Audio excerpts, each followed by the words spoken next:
दशरथ जी बड़े दुखी हुए। बोले कौशल्या, अब मुझे लगता है कि मेरे जीवन का अंत समय आ गया। अब मेरा जीवन ज्यादा चलने वाला नहीं है। कौशल्या जी ने कहा, आप ऐसी बात क्यों कर रहे हो? हमारा राम 14 वर्ष बाद वापस आएगा ना। दशरथ जी ने कहा, कौशल्या 14 वर्ष तक जिएगा कौन? और प्यारे, जब अपना प्यारा बिछुड़ जाता है ना तो 14 मिनट जिंदा रहना मुश्किल हो जाता है। 14 वर्ष तो बहुत बड़ी बात है। बोले कौन जिएगा 14 वर्ष? दशरथ जी ने कहा, कौशल्या, मेरे जीवन में एक घटना हुई थी और मुझे लगता है कि अब उस घटना का पूरा होने का समय आ गया। कौशल्या, एक बार मैं शिकार खेलने के लिए गया था और मेरे साथ एक घटना घटी, वो मैंने आज तक तुझे नहीं बताई, लेकिन आज लगता है कि मुझे बता देना चाहिए। कौशल्या, मैं शिकार खेलने गया तो मैं सरोवर के किनारे बैठा था और इंतजार कर रहा था कि कोई हिरन आए तो मैं उसका शिकार करूं। सरोवर में से एक आवाज आई और जैसे ही आवाज आई, ये दशरथ जी शब्दभेदी थे। दशरथ जी शब्दभेदी थे और जहां से शब्द आता, आवाज आती, बाण छोड़ देते तो वो बाण वहीं जाके लगता था। तो सरोवर के किनारे बैठ गए और इंतजार कर रहे हैं कि कोई हिरन आए तो मैं उसका शिकार करूं। भैया, सरोवर में से आवाज आई और दशरथ जी ने बाण छोड़ दिया और वो बाण जाके श्रवण कुमार के सीने में लगा। एकदम आवाज निकली। दशरथ जी पहुंचे तो देखा कि कोई हिरन नहीं है। श्रवण कुमार का सीना बेध दिया है बाण ने। धोखा हुआ है मुझसे, धोखा निकल गया है। समझा था जिसको हिरना, इंसान मर रहा है।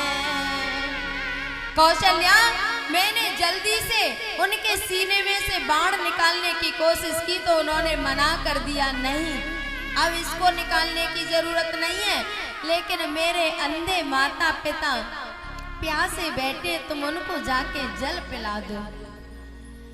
दशरथ जी एक जो पात्र लेके आए थे श्रवण कुमार, उस पात्र में जल लेके गए और भैया, यदि ठाकुर जी पुत्र दे तो श्रवण कुमार जैसा दे, नहीं तो न दे।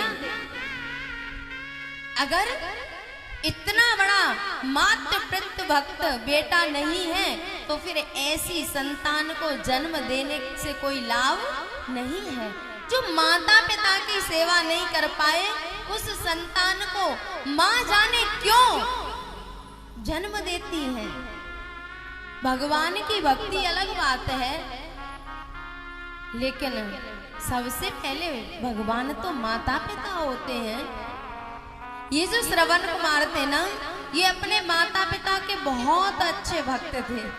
और भैया, दोनों अंधे थे माता पिता, तो ये तो बहुत सेवा करते थे, लेकिन इनकी जो पत्नी थी ना, वो सास ससुर को देख के प्रसन्न नहीं रहती थी।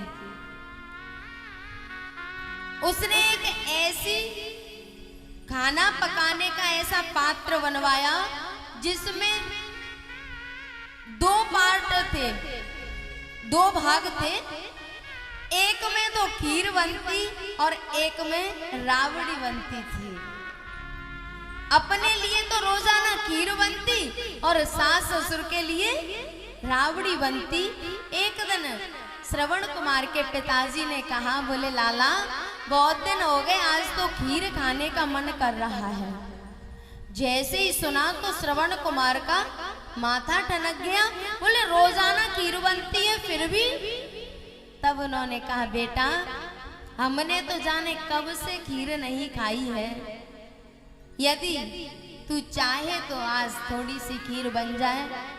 तब श्रवण कुमार ने देखा तो उनको पता चला कि हम लोगों के लिए तो रोजाना खीर बनती है, लेकिन माता पिता के लिए रावड़ी बनती है। ऐसा वैराग्य हुआ कि बस एक कामर ली, उसमें एक में माँ को बिठाया, एक में पिता को और घरवार को छोड़ दिया। बोले ऐसे घर में रहने से क्या फायदा जिसमें मेरे अंधे माता पिता की सेवा नहीं हो सकती। ऐसे घर में रहने से क्या लाभ। निकल गए, माता पिता को अपने कंधे पे रख के तीर्थाटन कराते थे, तीर्थों में घुमाते थे और स्वयं सेवा करते थे। आज वही श्रवण कुमार जब जल लेने गए तो दशरथ जी के बाण के शिकार हो गए। उन्होंने कहा कि मेरी चिंता मत करो, मेरे माता पिता को जल पिला दो। दशरथ जी जल लेके गए और अंधी अन्ना को इशारा किया कि जल पी लो। उन्होंने कहा भैया तू कौन है? दशरथ जी बोले नहीं। उन्हें पता था कि यदि मैं बोल गया तो फिर ये जल पीने वाले नहीं हैं। उन्होंने कहा बोले जब तक तू आवाज नहीं देगा, बोलेगा नहीं, तब तक हम तेरे हाथ का जल पीने वाले नहीं हैं। दशरथ जी ने कहा मैं हूं आपके बेटे का हत्यारा। बोले हम तेरे हाथ का जल पिएंगे? जिसने हमारे बेटे को मारा है हम उसके हाथ का जल पिएंगे क्या? तब वो नंदी अन्ना ने कहा तू कौन है,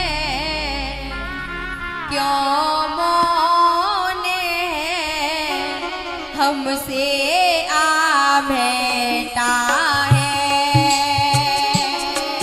तू कौन है, क्यों मौन है, हमसे आ भेंटा है। मुख से दे आवाज,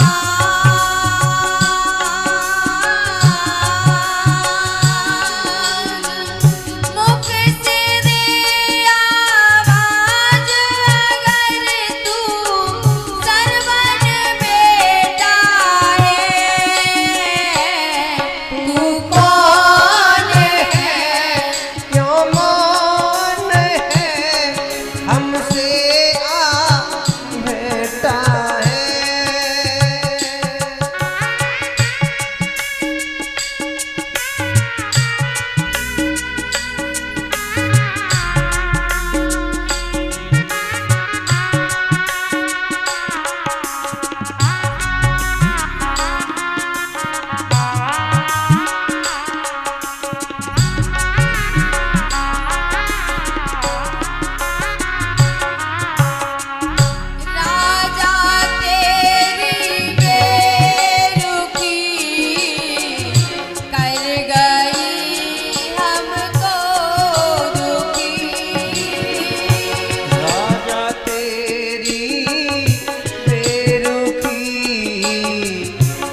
दशरथ जी ने जैसे ही कहा मैं आपके बेटे का हत्यारा दशरथ, उन अंधी अन्ना ने श्राप दिया, बोले जैसे अपने पुत्र के वियोग में हम तड़प तड़प के मर रहे हैं ना, ऐसे ही एक दिन तू मरेगा। तब दशरथ जी के कोई संतान नहीं थी।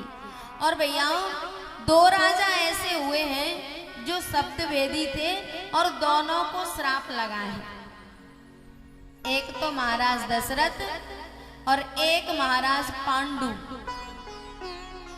दशरथ भी शब्द वेदी थे और पांडु भी शब्द वेदी थे। दोनों शिकार खेलने गए। दशरथ जी तो हिरण की शिकार करने गए और पांडु सिंह की शिकार करने गए। जैसे ही दोनों ने बाण छोड़ा तो दशरथ जी का बाण तो श्रवण कुमार के जाके लगा और पांडु का बाण किंदम ऋषि और उनकी पत्नी के जाके लगा। दोनों पति पत्नी पास पास बैठे थे और बाण मारा तो दोनों को एक ही बाण ने दोनों के सीने को चीरता हुआ बाण चला गया और दोनों को एक ही श्राप लगा है। दशरथ जी को श्राप लगा था कि तुम भी अपने पुत्र के वियोग में तड़प तड़प के मरेंगे। और इधर किंदम ऋषि ने कहा, बोले तुमने तो हमारी वंश रेखा ही मेट दी, अभी तो हमारे कोई पुत्र भी नहीं हुआ और तुमने हमें मार डाला। हम भी तुम्हें श्राप देते हैं कि जब तुम्हारे मन में पुत्र प्राप्ति की इच्छा होगी उसी समय तुम्हारी मृत्यु हो जाएगी। दोनों को एक ही श्राप लगाया। आज दशरथ जी ने कहा, कौशल्या आज मुझे वो अंधी अन्ना श्राप देते हुए दिखाई दे रहे हैं। उनका श्राप मेरे कानों में गूंज रहा है और मुझे लगता है कि अब मेरी मृत्यु निकट आ गई। दशरथ जी ने कहा, हार गुनंदन प्राण प्रीते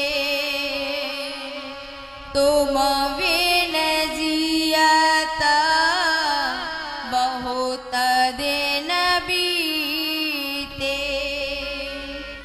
हाँ जानकी लखन हार गुबरा, हाँ पितु हित चित चातक जलधर। दशरथ जी राम जी के वियोग में बड़े व्याकुल हो रहे हैं और रो रहे हैं। दशरथ जी ने 6 बार राम राम शब्द उच्चारण करा।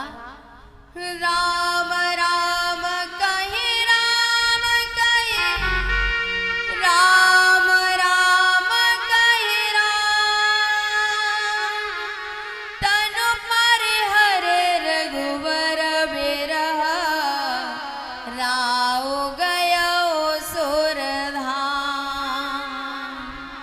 6 बार राम राम राम, हा राम हे राम हे राम करके दशरथ जी ने अपने शरीर को छोड़ दिया।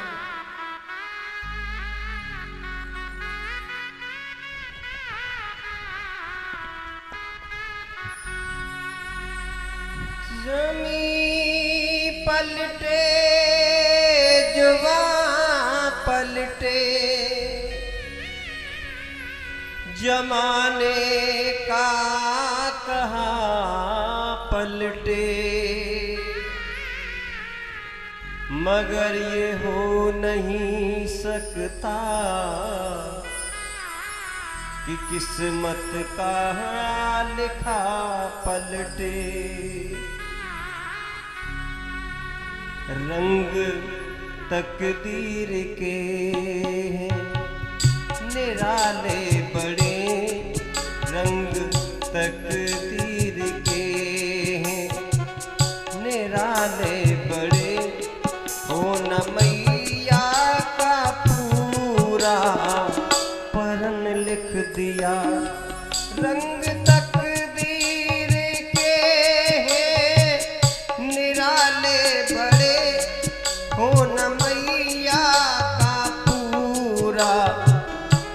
परन लिख दिया, 4 बेटों के मौजूद होते हुए घर पे पीछे पिता का मरण लिख दिया।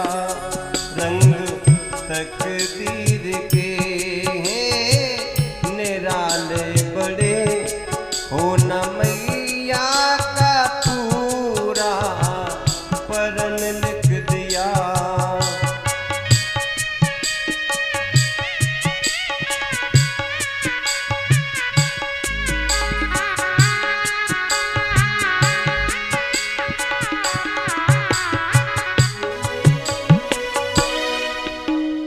परिवार फिर से दोबारा मिला, एक गुलशन अजब और अनोखा खिला।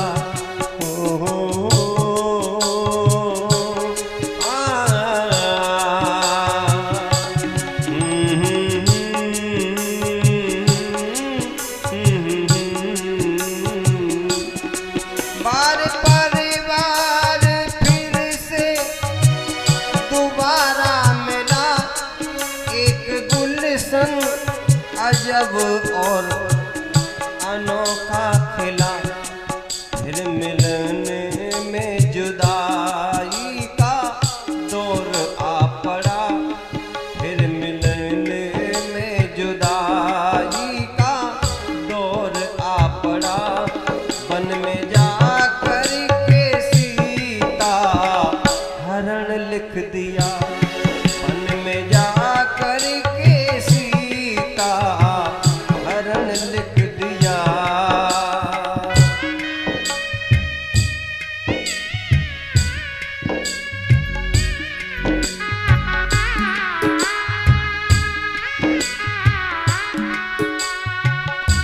वक्त वक्त की बात है,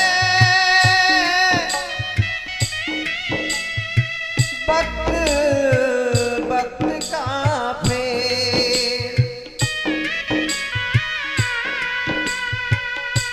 वक्त बदलने में नहीं लगे तनक सीधे।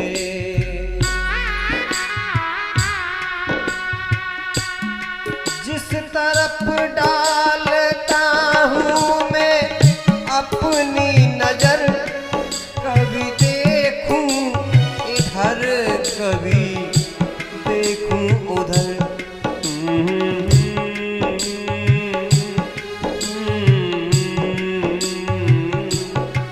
जिस तरफ डालता हूँ मैं अपनी नजर, कभी देखूं इधर कभी देखूं उधर।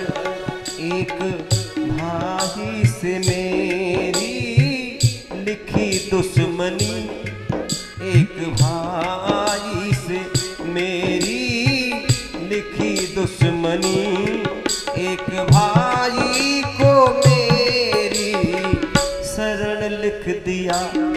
रंग तकदीर के निराले बड़े, हो न मैया का पूरा परन लिख दिया। 4 बेटों के